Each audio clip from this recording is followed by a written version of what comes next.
అన్నదాత అన్నదాత మీ అన్నదాత చెమటోడ్చి ఆహారాన్నందించే రైతన్నా అనునిత్యం నీ కండదండగా నిలిచే నేస్తం ఎవరన్నా అన్నదాత అన్నదాత మీ అన్నదాత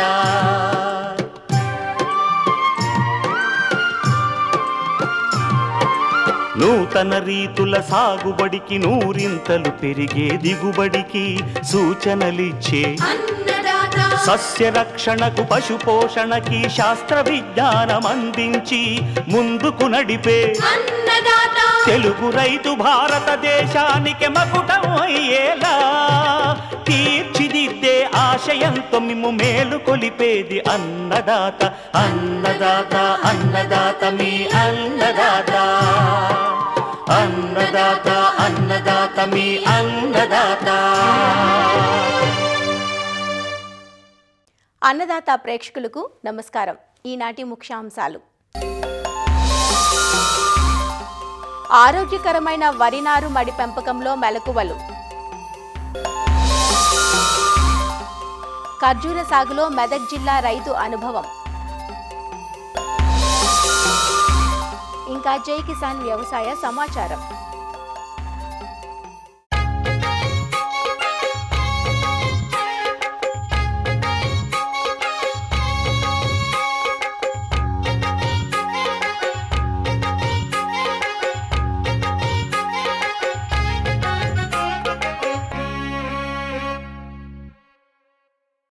వరి సాగంటే మన రైతులకు ఎనలేని మక్కువ. ఏ కొద్దిపాటి నీటి వస్తు ఉన్న ఈ ధాన్యపు పంట సాగుకే మొగ్గు చూపుతుంటారు. కోస్తా జిల్లాల్లోని డెల్టా ప్రాంతంలో ఇప్పటికే కొంతమంది రైతులు నారుమళ్లను పోసుకోగా మరికొందరు నారు పోసుకునేందుకు సన్నద్ధమవుతున్నారు.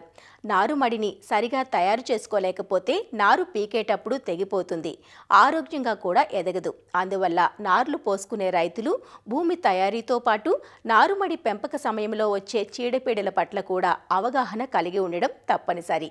ఆరోగ్యకరమైన వరి నారు కోసం పొలం తయారీ నుంచి సస్యరక్షణ చర్యల వరకు తీసుకోవాల్సిన జాగ్రత్తల గురించి పశ్చిమ గోదావరి జిల్లా ఉండి కృషి విజ్ఞాన కేంద్రం శాస్త్రవేత్త డాక్టర్ ఎన్ మల్లికార్జునరావు నుంచి తెలుసుకుందాం. ఈ సార్వా సీజన్లో మనకి నారుమళ్ళు మొదలు పెడుతున్నారు. అయితే ఇందులో కొన్ని చర్యలు చేపట్టాల్సి ఉంటుంది. ముఖ్యంగా మన వేసవి దుక్కులు అనేది చేయడం వల్ల మొదళ్ళలో ఉన్న పురుగులు కానీ కాండం దొలిచే పురుగు యొక్క పీపాల దశలు కానీ అన్నీ కూడా నాశనం అవుతూ ఉంటాయి.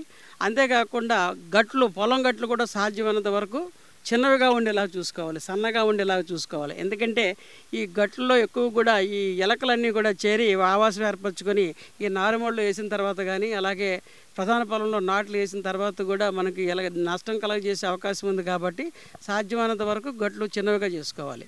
అంతేకాకుండా గట్లు అన్నిటి మీద కూడా ఎలాంటి కలుపు లేకుండా మనము కలుపు మందులతో పిచికారీ చేసుకున్నట్లయితే ఈ కలుపు ద్వారా వచ్చి తెగుళ్ళను కూడా చాలా వరకు మనం నివారించుకోవచ్చు. అంతేకాకుండా పొలంలో చేపట్టే చర్యలు కూడా ఉన్నాయి. ముఖ్యంగా పొలం అంతా కూడా సమానంగా ఉండేలాగా చదును చేసుకోవాలి. చదును చేసుకున్నట్లయితే మనం నీరు అనేది మనం యాజమాన్యం కూడా బాగా చేయడానికి కూడా అవకాశం ఉంటుంది. కాబట్టి ఎక్కడైతే ఎత్తులు పల్లాలు లేకుండా సమానంగా చేసుకున్నట్లు సమానంగా ఉంటుంది. తర్వాత ఇంకొక సమస్య, మనకు ఈ సార్వాలో పంట వేసినప్పుడు దాళవాలో వేసిన పంట పాత విత్తనం అంతా కూడా మనం పంటలో పడి మొలవడం కూడా జరుగుతూ ఉంటుంది. అది నారుమడి ద్వారా కూడా మళ్ళీ మన ప్రధాన పొలంలో కూడా పాత ఆఫ్ టైప్స్ అంటారు, అది బెరుకుల రూపంలో రావడానికి అవకాశం ఉంటుంది. కాబట్టి పాత విత్తనం అంతా మళ్ళీ దాన్ని చంప రాకుండా చేయాలంటే ప్రధాన పొలంలో ముందు మనం దున్నిన తర్వాత ఒక్కసారి నీళ్లు పెట్టి ఒక వారం రోజులు పొలం అంతా కూడా ఆరగట్టుకోవాలి. ఆరగట్టుకున్నట్లయితే పాత విత్తనం అంతా కూడా నాని దాని నుంచి మొలక వస్తుంది. మొలక వచ్చినప్పుడు మనం రెండోసారి మూడోసారి మురగదమ్ము చేసుకున్నప్పుడు ఆ పాత విత్తనం అంతా కూడా చనిపోవడం జరుగుతుంది. కాబట్టి మనకు ప్రధాన పొలంలో ఎలాంటి బెరుకులు కూడా మనకు రాకుండా ఉంటాయి. ముఖ్యంగా విత్తనోత్పత్తి చేసే రైతులు కూడా ఈ జాగ్రత్తను తప్పనిసరిగా కూడా పాటించాలి. రకాల ఎంపిక కూడా చాలా కీలకము. కొన్ని ప్రాంతాలు లోతట్టు ప్రాంతాలు ఉంటాయి, కొన్ని చోట్ల చౌడు ఉన్న ప్రాంతాలు ఉంటాయి. కాబట్టి ఆయా ప్రాంతాలకు అనుకూలమైన రకాలు వేసుకోవాలి. ముఖ్యంగా మనకి గోదావరి డెల్టాలో వర్షాలు, తర్వాత వరదలు, అలాగే సైక్లోన్స్ వచ్చే అవకాశం ఉంది. కాబట్టి పడిపోని రకాలు లాంటివి వేసుకోవాలి. ముఖ్యంగా 13, 18 లాంటి రకాన్ని కూడా పెద్ద మొత్తంలో మనం పశ్చిమ గోదావరి జిల్లాలో ఈ ఖరీఫ్కి సిద్ధమవుతున్నారు. అయితే ఇది పడిపోదు కాబట్టి అలాంటి పడిపోని రకాలను సిద్ధం చేసుకోవాలి. అయితే ఎక్కడైతే చౌడు ఉందో అలాంటి దగ్గర కూడా MCM 103 కానీ అలాంటి రకాలను కూడా వేసుకున్నట్లయితే, చౌడును తట్టుకునే రకాలను కూడా వేసుకున్నట్లయితే కొంతవరకు ఈ చౌడు సమస్యను కూడా అధిగమించవచ్చు. నారుమడిలో కూడా సస్యరక్షణ అనేది చాలా ముఖ్యం. ఈ నారుమడిలో తెగుళ్ళతో పాటు కాండం తలిచే పురుగు కానీ అట్లాంటి పురుగులు కూడా వచ్చే అవకాశం ఉంటుంది. అంతేకాకుండా కొన్ని రకాల రసం పీల్చే పురుగులు వచ్చే అవకాశం ఉంటుంది. అలాగే కొన్ని రకాల న్యూట్రియంట్ డెఫిషియన్సీ అంటారు, అంటే పోషకాల లోపం వల్ల కూడా వచ్చే అవకాశం ఉంటుంది. ముఖ్యంగా మెట్ట నారుమళ్ళు వేసినప్పుడు కూడా ఐరన్ అలాంటివి కూడా వచ్చే అవకాశం ఉంటుంది. కాబట్టి అన్నీ కూడా ఎప్పటికప్పుడు చూసుకుంటూ ఉండాలి. అయితే మన కాండం తలిచే పురుగు అనేది కూడా కొన్ని చోట్ల గమనించడం జరిగింది. కాబట్టి దాని నివారణకు కూడా మనము ఎసిఫేట్ లాంటి మందులు 1.5 గ్రాములు కానీ, తర్వాత క్లోరిఫైర్పాస్ లాంటి మందులు కానీ, అంటే కొరాజిన్ లాంటి మందులు కూడా 0.6 ml లీటర్ నీటికి కానీ ఇలాంటివి కూడా పిచికారీ చేసుకోవచ్చు కూడా మనము నివారించుకోవచ్చు. అయితే ఆ నారుమడి దశలో ఒక వారం పీకే ముందు ఒక 5 సెంట్ల నారుమడికి సుమారు 800 గ్రాముల నుంచి 1 kg వరకు కూడా కార్బోఫిరాన్ లాంటి గుళికలు కనుక వేసుకున్నట్లయితే చాలా వరకు నారుమడి దశ నుంచి ప్రధాన పొలం కూడా ఎలాంటి పురుగుల సమస్య లేకుండా ఉంటుంది. కాబట్టి కాండం తలిచే పురుగు అలాంటిది రాకుండా ఉంటాయి. కాబట్టి ఈ నారుమడిలో కూడా సస్యరక్షణ చర్యలు చేపట్టాలి. ఒక్కొక్కసారి వర్షాలు అధికంగా ఉండి నారుమడిలో ఎక్కువ వర్షాలు కనుక ఉన్నట్లయితే ఎగ్జాకోన్జాల్ లాంటి మందు 2 ml లీటర్ నీటికి కానీ, లేదా ప్రొపికోన్జాల్ లాంటి మందుని 1 ml లీటర్ నీటికి కానీ, వీటిలో ఏదైనా మందుని కనుక మనము నారుమడిలో పిచికారీ చేసుకున్నట్లయితే చాలా వరకు ఈ నారు ద్వారా వచ్చే తెగుళ్ళను కూడా మనం అధిగమించవచ్చు. కాబట్టి మొదటి నుంచి కూడా అటు దుక్కే దశ నుంచి నారుమడి దశలో కూడా సరైన సమయంలో సరైన సస్యరక్షణ చర్యలు కనుక చేసుకున్నట్లయితే మనం ఆరోగ్యవంతమైన నారుని పెంచుకొని ప్రధాన పొలంలో ఎలాంటి పురుగులు కూడా రాకుండా కూడా మనం చేసుకోవచ్చు.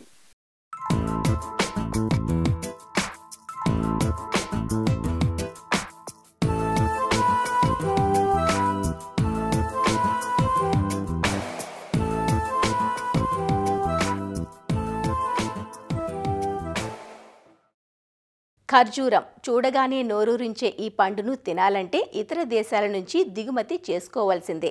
కానీ ఇప్పుడిప్పుడే మన తెలుగు రాష్ట్రాల్లోనూ ఈ పంట సాగును మొదలుపెట్టారు. నల్గొండ, మెదక్, సంగారెడ్డి, అనంతపురం, కడప జిల్లాల్లో కొద్దిపాటి విస్తీర్ణంలో సాగు చేస్తున్నారు. చూడటానికి ఆయిల్ పామ్ చెట్లను పోలి ఉండే ఈ చెట్లు 4వ సంవత్సరం నుంచి కాపుకొచ్చి 6వ సంవత్సరం నుంచి పూర్తి స్థాయి దిగుబడులను అందిస్తాయి. అయితే మనం సాగు చేస్తున్న రకాలు ఇక్కడి వాతావరణ పరిస్థితుల వల్ల ఎండు ఖర్జూరానికి పనికిరావు. పచ్చికాయగా విక్రయించాల్సి వస్తుంది. మెదక్ జిల్లాకు చెందిన ఓ అభ్యుదయ రైతు 13 ఎకరాలలో ఖర్జూరం సాగు చేసి మంచి దిగుబడులను నమోదు చేస్తున్నారు. ఖర్జూరా సాగుకున్న సానుకూలతలు, సాగులో యాజమాన్య పద్ధతులు, దిగుబడుల తీరుతెన్నులు, మార్కెట్ అవకాశాల గురించి ఆయన అనుభవాలేమిటో చూసేద్దాం రండి మరి.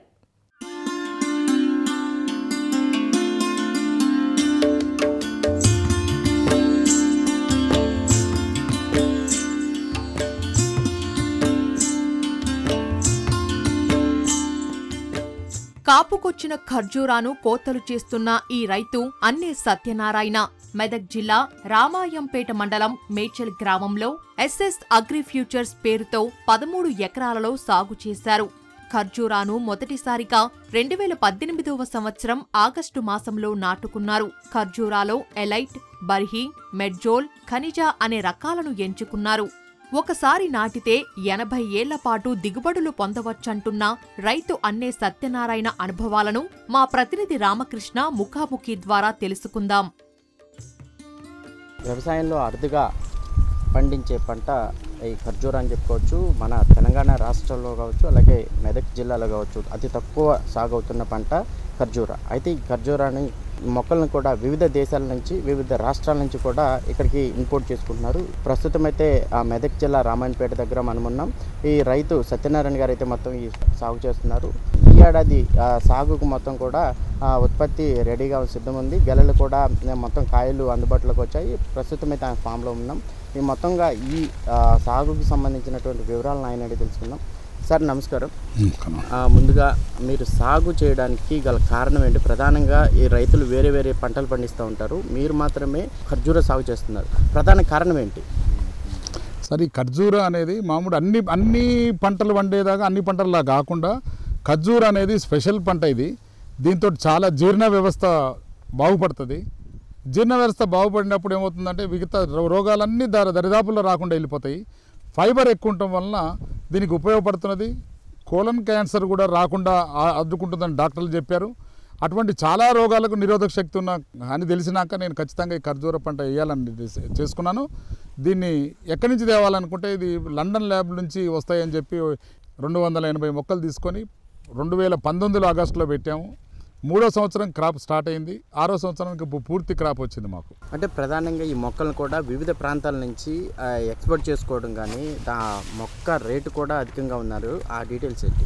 మాకు 2000లో నేను 5000కి తెచ్చాను చెట్టు. ఇప్పుడు ఇరాక్ ల్యాబ్ నుంచి, ఇరాన్ ల్యాబ్ నుంచి కూడా వస్తున్నాయి. ఇక్కడ మన దగ్గర కూడా ఇండియాలో కూడా ఒక ల్యాబ్ పెట్టారు, వాళ్ళు కూడా ఇస్తున్నారు. చెట్లు దొరుకుతాం మాత్రం చాలా ఈజీగా అయింది. మన ఇండియాకు సూటబుల్ అయిన వెరైటీ బర్హీ వెరైటీ మాత్రమే. మొత్తం మన ఫామ్లో ఎన్ని రకాల ఈ ఖర్జూర సాగు అవుతుంది? అదేవిధంగా మొక్క పెట్టేటప్పుడు ఎంత విస్తీర్ణంలో పెట్టారు? ఒక ఎకరాకి ఎన్ని మొక్కలు పెట్టుకున్నారు? మొదట్లో 24 ఫీట్లకు ఒకటి పెట్టాము. ఇప్పుడు ప్రస్తుతం కొత్త దాంట్లో 20 ఫీట్లకు కూడా ఒకటి పెట్టాము మేము.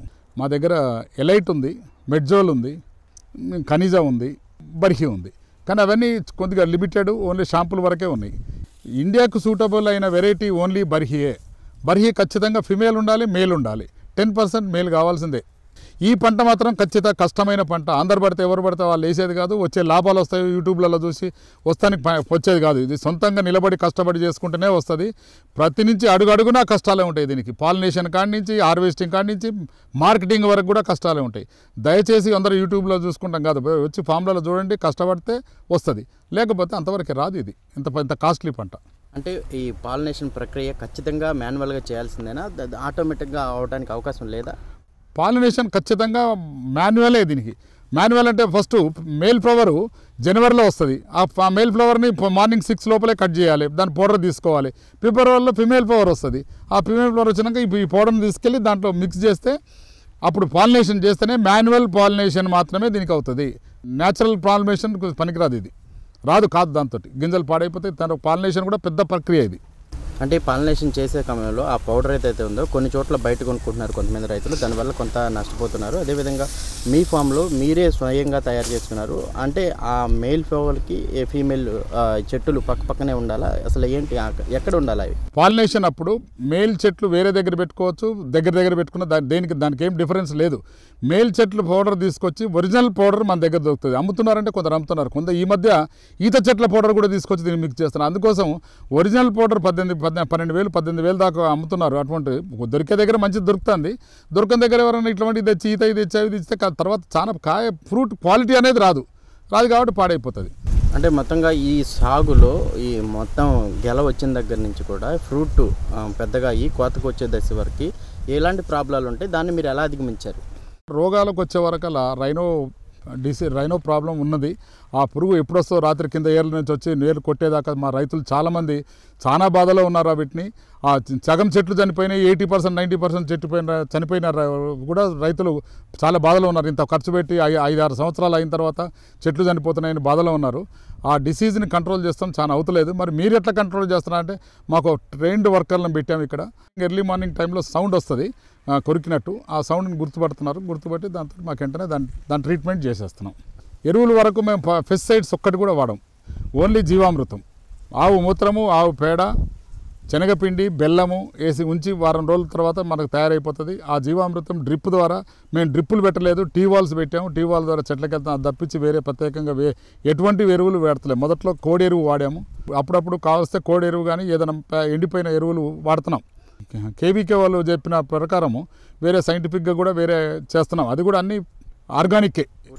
నీరు ఏ సమయాల్లో అందించాలి? అంటే కాయ బరువు పెరగడానికి కూడా నీరు అనేది ప్రధానంగా భూమిక నిలుస్తుంది. ఆ నీటి యాజమాన్య పద్ధతులు ఎలా ఉపయోగించారు?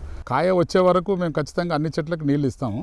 కాయ ఎప్పుడైతే వచ్చిందో పక్వానికి అక్కడ కాయ ఆపేస్తున్నాము నీళ్లకు.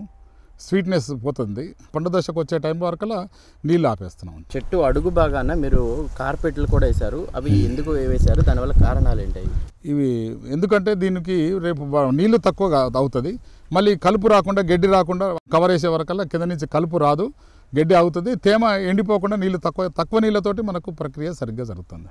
గత ఏడాదితో పోల్చుకుంటే ఈ ఏడాది ఉత్పత్తి మనకి పంట అనేది ఎలా వచ్చింది? గత ఏడాదిని పోల్చుకుంటే ఈ 6వ సంవత్సరం వచ్చే వరకు ఆల్మోస్ట్ అన్ని చెట్లకు కాయలు వచ్చేసినాయి. బిఫోర్ రెయిన్స్ వస్తాం వలన కొంచెం ఫ్రూట్స్ పాడైపోయినాయి. ఇప్పుడు మాకు కొత్త దీంట్లో సమస్యలు కొత్తగా అందరూ ఎవరు చెప్పారు. ఏదో ఫస్ట్ చెప్పారు ఒకటే కవర్ వేయమని చెప్పారు, ఆ కవర్ ఒకటి వేసాం.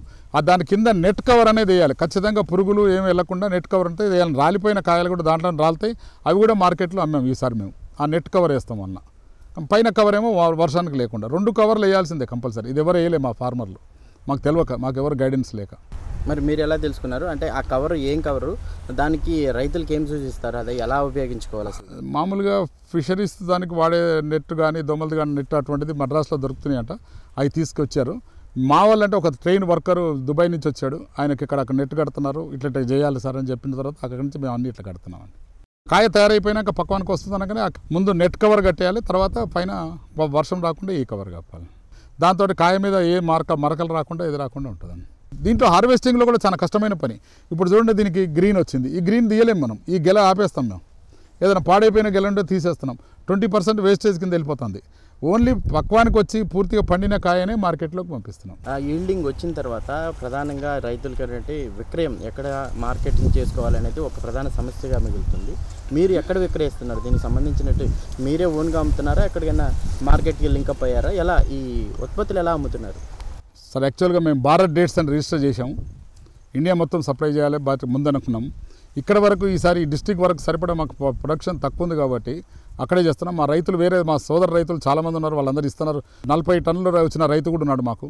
ఆయన మార్కెటింగ్ అనేది అంత పెద్ద క్వాంటిటీకి ఇవ్వాలంటే ఎవరికైనా హోల్సేలర్లకు ఇవ్వాల్సిందే తప్పలేదు.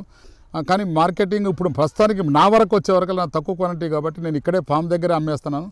ఫామ్ దగ్గర మేము 150 రూపాయలు ఇస్తున్నాం, మార్కెట్లోకి వెళ్తానికి 200 రూపీస్ తక్కువ అమ్మట్లేదండి. వాళ్ళు కొన్న తర్వాత తిని మళ్ళీ వచ్చి నెక్స్ట్ డే వచ్చి మాకు ఈ కాయ కావాలని లాస్ట్ ఇయర్ తిన్న వాళ్ళందరూ వచ్చేసరికి ఖచ్చితంగా తీసుకెళ్తున్నారు. ఈ ఫ్రూట్ ఒక్కసారి తింటే మళ్ళీ తినాలి అనిపిస్తూ ఉంటుంది, అటువంటి ఫ్రూట్ ఇది. కాబట్టి ఇన్ని పోషక నిల్వలు ఉన్న కాయల్ని మనం బయట దేశాలకు ఎవరో ఇండోనేషియాలో వచ్చి అడుగుతున్నారు, మేము తీసుకెళ్తామని.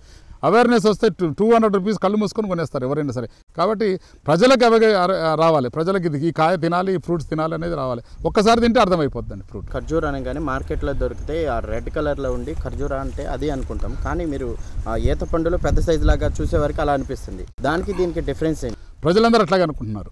100% మంది ప్రజలు ఏమనుకుంటున్నారు, ఇది కొంటే ఇది ఈజకాయ అనుకుంటున్నారు. లేదా ఖర్జూర అనగానే డేట్స్ అనగానే ఆ డేట్స్ మార్కెట్లోకి వచ్చే డేట్స్, ఆ డేట్స్ ఏంటంటే దుబాయ్ కానీ బయట కంట్రీస్ వచ్చే డేట్స్ అవి పండిన డేట్స్. వాళ్ళకి ఏంటంటే ఇటువంటి కాయ వాళ్ళకి వచ్చిన వగరు ఉంటుంది, అక్కడ వాళ్ళకి దొరకవు ఈ కాయలు. అక్కడ తినాలంటే వగరు. మన దగ్గర గుజరాత్లో కూడా అట్లా ఉంటుంది, వగరే ఉంటుంది. గుజరాత్ కాయలు వచ్చి మార్కెట్లో ఇక్కడ అమ్ముతున్నారు. అవిని చూసి కాయ బాగాలేదనుకుంటున్నారు. కానీ ఖచ్చితంగా తెలంగాణ కాయ అని అడగండి, తెలంగాణ ఉన్న రైతులందరి దగ్గర కానీ, ఆంధ్ర రైతులు కానీ, ఆంధ్రాలో రాయలసీమ దగ్గర ఉన్న రైతులు కూడా అందరి స్వీట్, అన్నిటికన్నా వరల్డ్ ఫేమస్ రాయలసీమ స్వీటు. ఆ స్వీట్ వాళ్ళది మాది అంతా ఒకటే ఉంది ఇప్పుడు స్వీట్. ఆ స్వీట్ సపరేట్ తినాలి, ఏదో గుజరాత్ కాయలు తింటే కాదు ఇది. వాళ్ళు అనంతపూర్ అక్కడ వాళ్ళు అందరూ కలిసి అక్కడ బెంగళూరు మద్రాసు అంతా బాగా తింటున్నారు. మన హైదరాబాదు తెలంగాణ ఏరియాకు రాలే, అందరు తినలే, 1% కూడా లేదు ఎవరు. అసలు ఖర్జూర అంటే అదే కాదు. ఆ ఖర్జూర ఎట్లా తయారవుతుందంటే పండిపోయిన తర్వాత వాళ్ళు బాయిల్ చేస్తారు, ప్రాసెస్ చేస్తారు, కెమికల్ యాడ్ చేస్తారు, అవే వచ్చేటి మనకు. దానికి దీనికి చాలా తేడా ఉంది. ఇది అద్భుతమైన ఫ్రూటు. అది వచ్చి నిల్వ ఉండటానికి కోసం అన్నీ కలుపుతారు వాళ్ళు అంతవరకు. నూతనంగా ఎవరైనా ఈ పంట సాగు చేసుకోవాలనుకుంటే వాళ్ళు మిమ్మల్ని ఏమైనా సంప్రదిస్తే మీరు ఏమైనా క్లాస్ లాగా ఏమైనా తీసుకుంటారా, లేకపోతే ఈ ఫామ్లోకి వచ్చి ఏమైనా నేర్పించడానికి అవకాశం ఉంటుందా? మొదట్లో చాలా ఖరీదైన పంట ఫస్ట్ ఎవరికైనా కొత్త రైతులకు చెప్పాలంటే.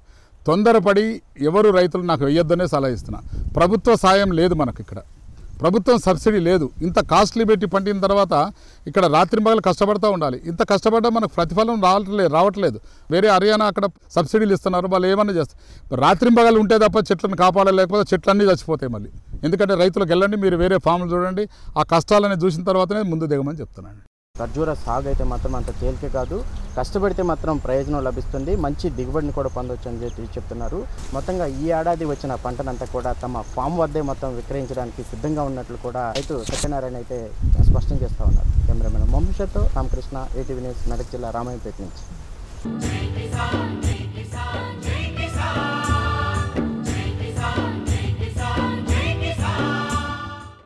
వ్యవసాయ సమాచారం ఇప్పుడు జై కిసాన్లో చూద్దాం.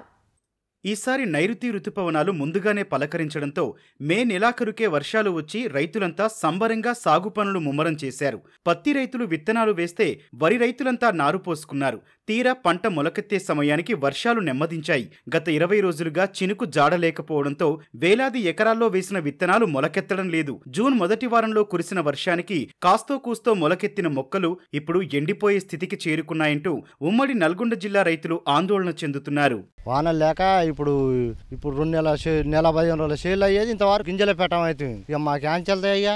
పోయిన సంవత్సరం ఈ పాటికి గింజలు పెట్టినాం, గుంటకలు కూడా తోలినాం. అసలు ఇప్పుడు ఇతరం కూడా పెడతాడే పరిస్థితి లేదా. ఇక వానలు ఉన్నాయి, మోయో ఈసారి ముందల కాలం అయింది, ఈసారి ముందల కాలం అయింది అంటే ఈసారి అసలు పోయింది. ఆ కాలం కూడా కావట్లేదు.